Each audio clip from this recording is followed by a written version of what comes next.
കീരമ്പാറ, കോട്ടപ്പടി, നെല്ലിക്കുഴി പഞ്ചായത്തുകളിൽ പെരിയാർ വാലി കനാലുകളുടെ ശുചീകരണ പ്രവർത്തനങ്ങൾ ഈ വർഷം തൊഴിലുറപ്പ് പദ്ധതിയിൽ ഉൾപ്പെടുത്തുമെന്നും ഇതിനുള്ള ആക്ഷൻ പ്ലാൻ വൈകാതെ തയ്യാറാക്കാൻ ബ്ലോക്ക് പഞ്ചായത്തിൽ ചേർന്ന യോഗം തീരുമാനിച്ചു.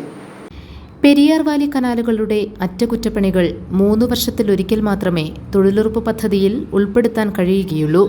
ഇതുപ്രകാരം കീരമ്പാറ, കോട്ടപ്പടി, നെല്ലിക്കുഴി പഞ്ചായത്തുകളിലെ കനാൽ ശുചീകരണം ഈ വർഷം തൊഴിലുറപ്പ് പദ്ധതിയിൽ പെടുത്താനാകും.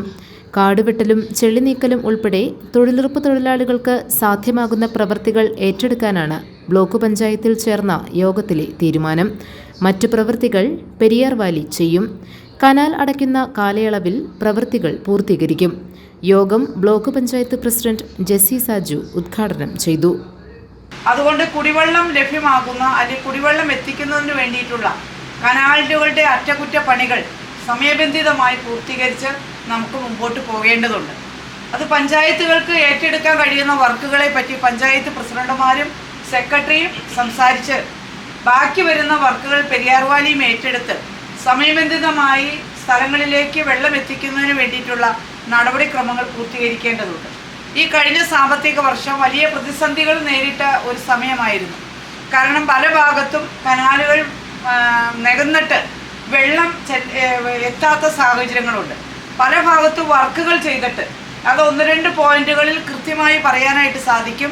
കലങ്കുകളൊക്കെ പണിതിട്ട് അതിൻ്റെ മെറ്റീരിയലെല്ലാം ബാലൻസും അതുപോലെ പണിയുടെ അടിസ്ഥാനത്തിൽ പാഴായ സാധനങ്ങളൊക്കെ കനാലിൽ തന്നെ കിടന്നോട്ട് ബ്ലോക്കായ പല സ്ഥലങ്ങളും നമുക്ക് നോട്ട് ചെയ്യാനായിട്ട് കാണപ്പെടാനായിട്ട് സാധിച്ചിട്ടുണ്ട്. അപ്പോൾ അങ്ങനെ പ്രതിസന്ധി നേരിട്ടപ്പോൾ ഞങ്ങൾ പഞ്ചായത്ത് പ്രസിഡന്റുമാരുമായിട്ട് ബന്ധപ്പെടുകയും അതുപോലെ തൊഴിലുറപ്പുമായി പറഞ്ഞിട്ടും അത് നടക്കാതെ വന്നപ്പോൾ അവിടെയുള്ള ആളുകളെ ഡയറക്റ്റായി കൂട്ടിക്കൊണ്ട് അങ്ങനെ മാറ്റി വെള്ളം എത്തിച്ച പല സ്ഥലങ്ങളും ചൂണ്ടിക്കാണിക്കാനായിട്ട് നമുക്ക് സാധിക്കും. വിജോയി ജോസഫ് അധ്യക്ഷത വഹിച്ചു. CM ബേബി, വൃന്ദ മനോജ്, ശ്രീചിത്ര ശ്രീനിവാസ്, ബിന്ദു ജോർജ്, സനീറ നസീർ, ഉമേഷ് ശിവകുമാർ, ജോബി തുടങ്ങിയവർ പ്രസംഗിച്ചു.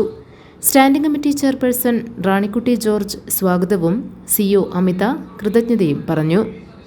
GTV news, Kothamangalam.